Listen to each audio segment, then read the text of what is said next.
At 2 o'clock in the morning, do you stop at a red light? Yeah. Is there a cop there? Well, sometimes I don't. Well, I do. And most of us do. Most of us do. Right. But that's voluntary compliance. That was a complete perversion of logic. Traffic laws state that it is mandatory to stop at a red light. The IRS code says it's voluntary to comply. Mandatory and voluntary are the complete opposite of each other. Yet he wants us to believe that they mean the same thing.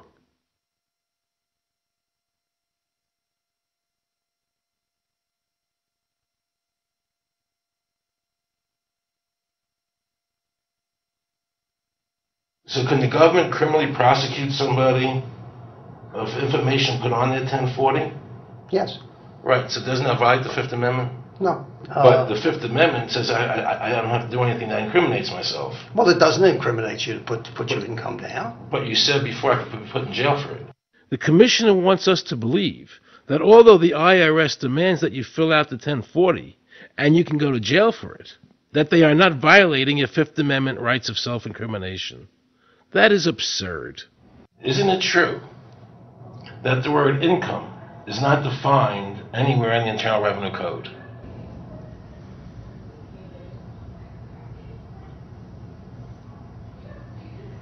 The law says that the government has a right to tax income from any source derived. So, but the word income is not defined in the code. It just says income without a definition That's right. of what income is. That's right. Correct? Yeah. But there are many different kinds of taxes. Well, how can an American citizen know what income is if the code doesn't define it? If they're paying an income Because tax... the courts have all defined it. Do you remember what constitutional attorney Edwin Vieira said? The definition of income in the Constitution was given in the Eisner versus Macomber case, and it turns on gains or profits that are made from some activity. So the Supreme Court has ruled income is not wages, it's not labor, it's gain from corporate activity. I believe that a man's labor is his private property. That's your view, but it's not the law. The Supreme Court's even said your labor is your private property. When I go to work for somebody, it's a trade. It's an even exchange. I do some work, you give me some money.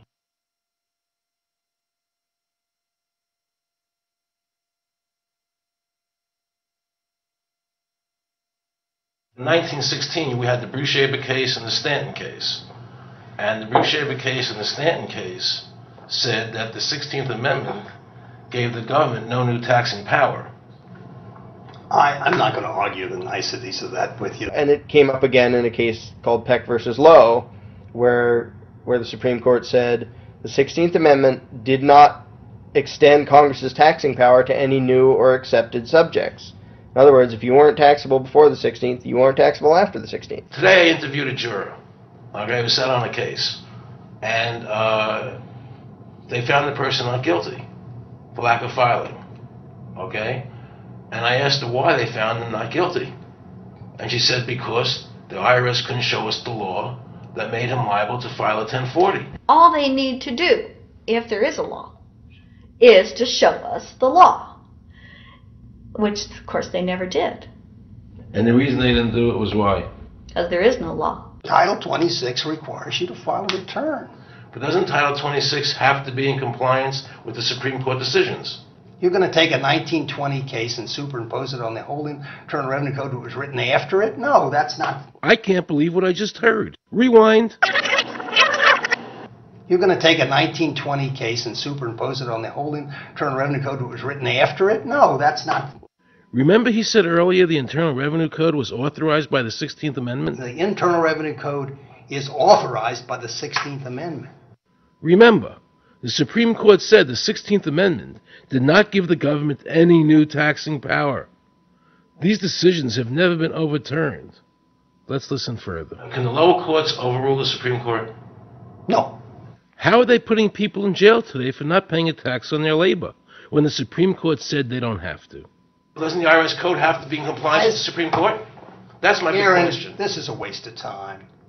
Well, because whatever I say, you're not going to believe. He's right. I don't believe him. And neither should you. He wants us to believe we should obey the IRS code, which is being enforced in violation of the many Supreme Court decisions. If No, the no, Supreme no, Court made a decision... Thank you, Aaron. I think we're finished. I'm sorry, Mr. Cohen, you're doing that. Well, I'm sorry that you constantly re-argue the point. You're liable because the law says that you're liable, But and the doesn't- courts say the law says you're liable, Doesn't- and that's why you're liable. You see, he's talking about the lower courts, who are not in compliance with the Supreme Court, as they have to be. Doesn't the court have to be in compliance with the Supreme Court? The Supreme Court has so held. Where?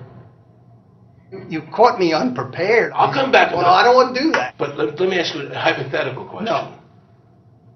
You're making silly arguments here. Why is the Supreme Court decision a silly argument? Well, because it's inapplicable. That made my heart stop. He just said Supreme Court decisions do not apply to the IRS. That's the behavior you would expect from a totalitarian country, maybe China or Russia or Cuba, not from America.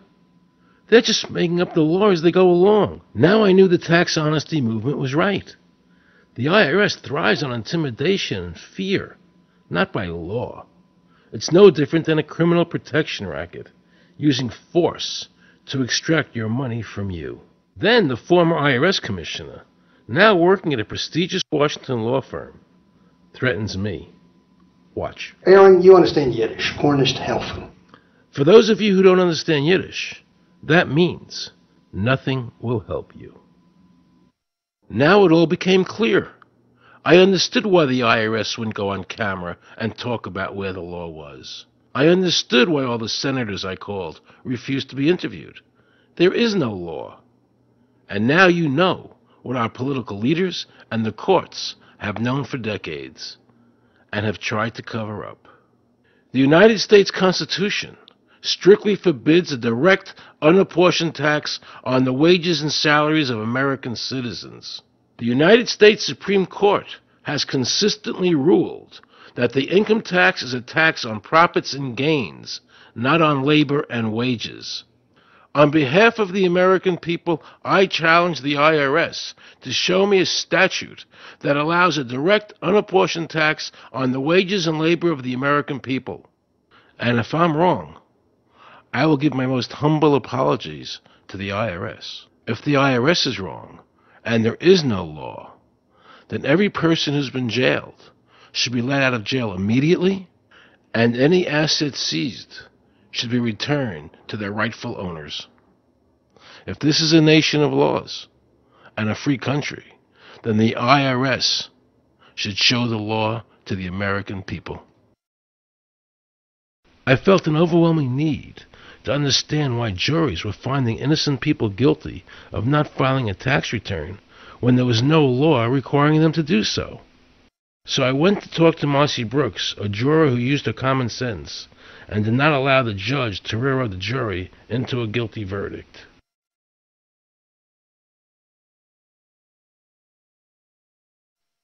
He was being tried for 4 counts of not filing his income tax.